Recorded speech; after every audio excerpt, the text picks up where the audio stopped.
I am Dr. Soundarya Rajesh, founder and president of the Avatar Group, and we are here at ITC Grand Chola celebrating the best companies for women in India. India வந்து ஒரு வல்லரசு நாடாக மாறணும் அப்படின்னு சொன்னாக்க அதுக்கு வந்து 50% இருக்கக்கூடிய பெண்கள் அவங்க வந்து ஒரு பொருளாதார ரீதியாக ஈக்குவல் எக்ஸ்டென்ட்டுக்கு பங்கேற்றாங்கன்னா தான் இந்தியா அந்த ஒரு வல்லரசு நாடாக மாறக்கூடியங்கிறது எல்லா ஆய்வுகள்லையும் சொல்லக்கூடிய ஒரு உண்மை. அதுக்கு வந்து அந்த பெண் மட்டுமே அதுக்கு பொறுப்பாளியாக இருக்க முடியாது. ஒரு for a woman to become career intentional and to participate in the workplace, it is not just sufficient that she has that ambition and aspiration. It has to be matched and supported by an entire ecosystem. And this includes companies which place her career growth front and center amongst all their priorities. So today here in Chennai, the Avatar Group, which is a 25-year-old organization, which has been awarding these companies for the past 10 years, has announced the list of top 10 best companies for women in India and a list of 125 companies which are the best organizations for women. So today that's what we are here for, and we have had some incredible organizations that have shown more than a 10 percentage point increase in women's representation in their workplaces. Dr. Tamazhachi Thangapandiyan, MP of South Chennai constituency, was the chief guest today, and she was able to provide a very wonderful view on what empowering of women actually means, especially women who are in the workplace. So how is empowering a woman in the workplace very different from generic empowerment, and why does the woman need such kind of empowerment was among the topics that Dr. Tamazhachi Thangapandiyan spoke as the chief guest today while she gave away the awards. The best companies for women in India are selected after a very rigorous process. It's a completely free of cost exercise, so it is a impact exercise for a company like Avatar, where we guide organizations on following the best companies' principles, and then they fill out a questionnaire, and in that questionnaire they provide us data on how many women they've hired, how many women have stayed on to become leaders, how many women have returned after a maternity break, how many women are paid actually equally with that of men, and the kind of safety, security, protection, skilling, mentoring policies that the company does for the women. So with all of these details, the companies are selected on a purely analytics-based, evidence-based approach. You are doing in-depth research on the subject. Yes. Year on year, how many questions you are adding? Yeah, that's a great question. So we had originally started off with about 250 questions in the questionnaire, but with every passing year, we have realized that there is need to collect more and more information. So today there are about 350 principles, which we check whether the organization is actually following and providing data for, and that qualifies a company to be a best company for women in India.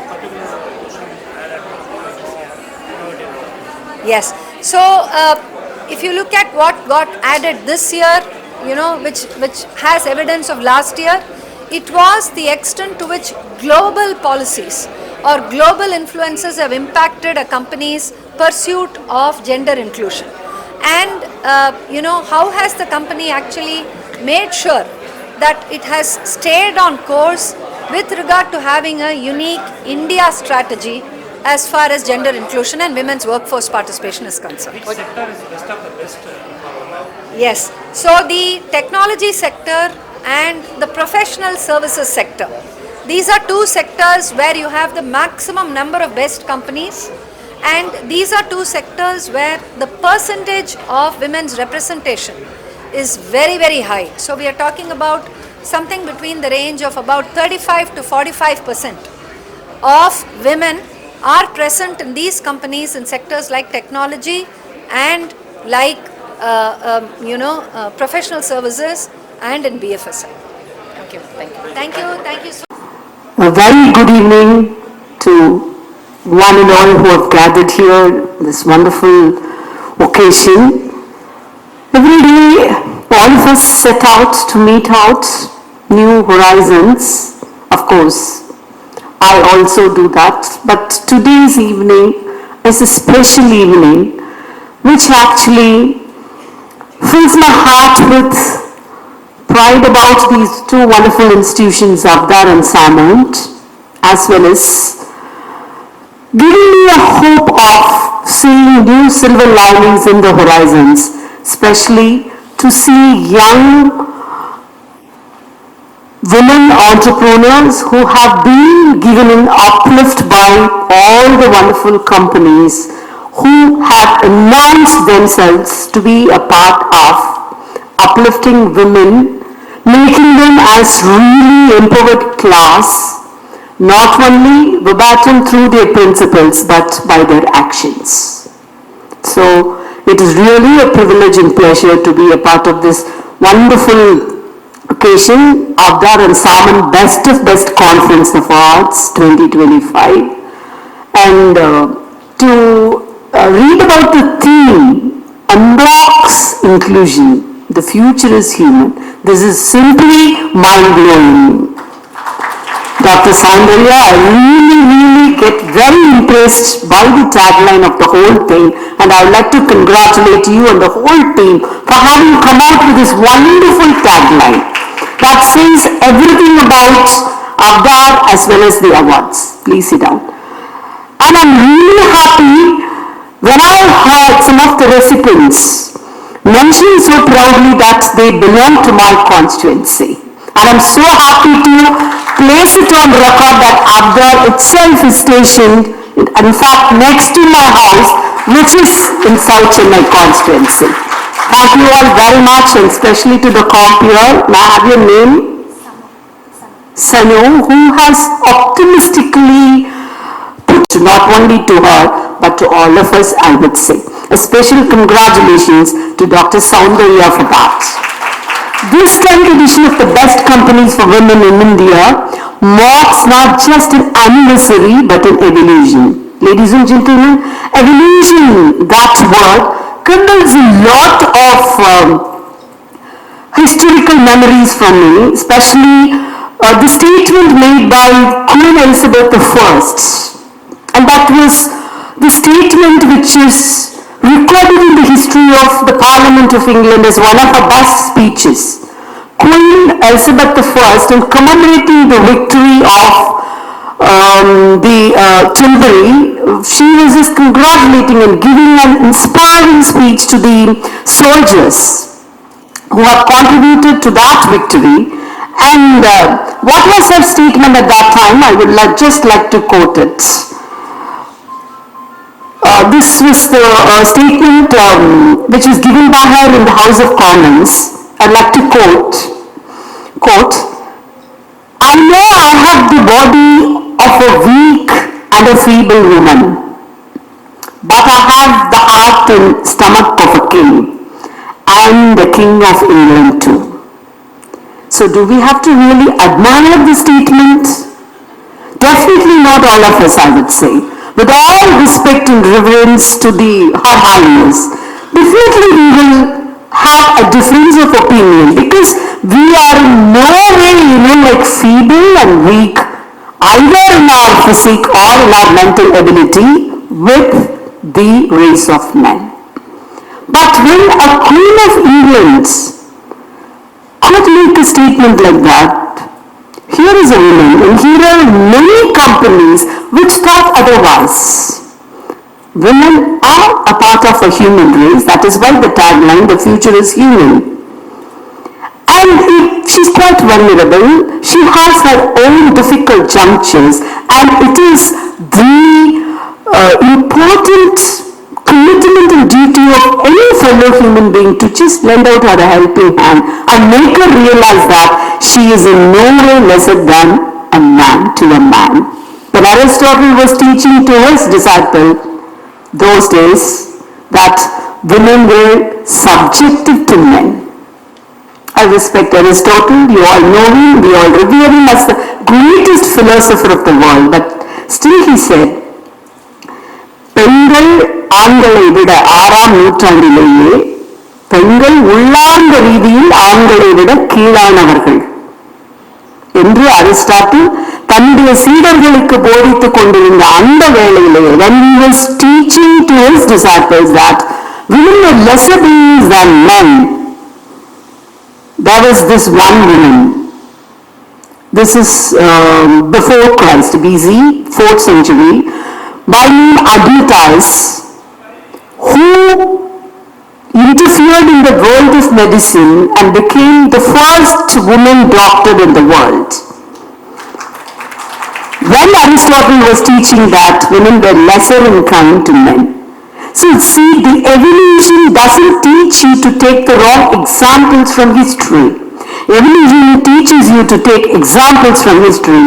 And here is another woman from the 6th century BC, that you have this wonderful another woman by name Alexandra, who has actually contributed a lot to the field of medicine, as well as who have paved a new way of discovery in the usage of wonderful medicine.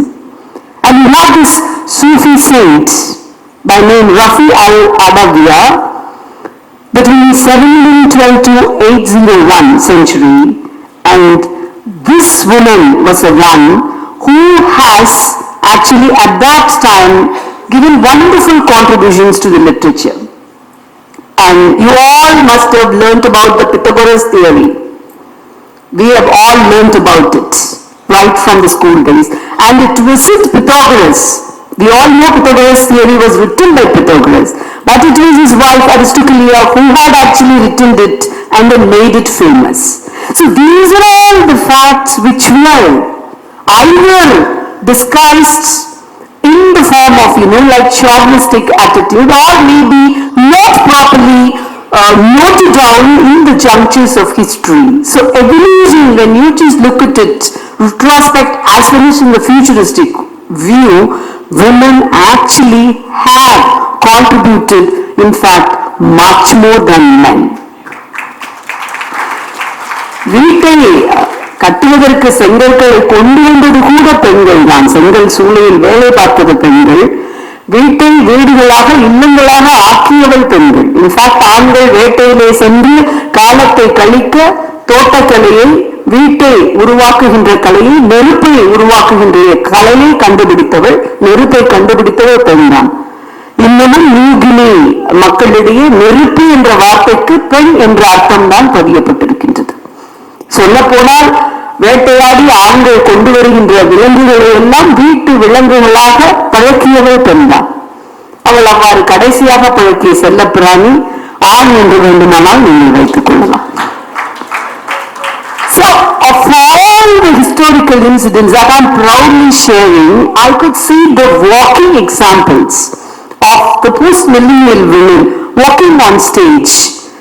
And the special impetus or onus is on these wonderful companies which have taken up this principle of inclusivity and giving a hand to help women who have had breaks in their careers, to train them up and then to show them a new path that the world doesn't end with your maternity leave. The world doesn't end with your different choice of getting married or having a career break.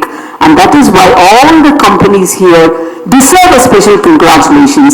And my friend T, Dr. T told me that some of the companies are being enlisted for more than 10 years. And then some of them have mentioned here that this is a 9th year, 8th year, and I feel so happy to be a part of this wonderful function, to hand over these wonderful awards to them. It is actually a pep-up moment for a public servant to see so many achievers on stage, which keeps me pushing that I need to do a little bit, especially not to my constituency, but probably to the state as well as in the world in the huge larger picture. The theme this year, Unbox Inclusion, the future is human, captures a truth we often forget.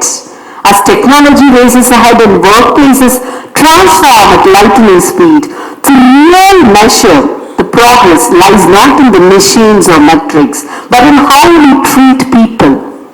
The future of work, as you rightly say, will be shaped not by systems but by the human spirit. The human spirit to hold hands. The human spirit to pat your shoulder when you're a little bit down. The human spirit to encourage and cheer you up with a little bit of award. The human spirit to just shape you up, to help you to hone your skills. That is the tagline, and that is where these two companies, especially an organization like Avada, which is not marching towards any materialistic benefits, but envisioning a future for women in the broader perspective, makes it uniquely a stand-apart organization. And again, I'm just offering my heartfelt congratulations to the company. So here as a member of the parliament, I would also like to share a bit about the Tamil Nadu, how it is having inclusivity of women as one of its social justice principles.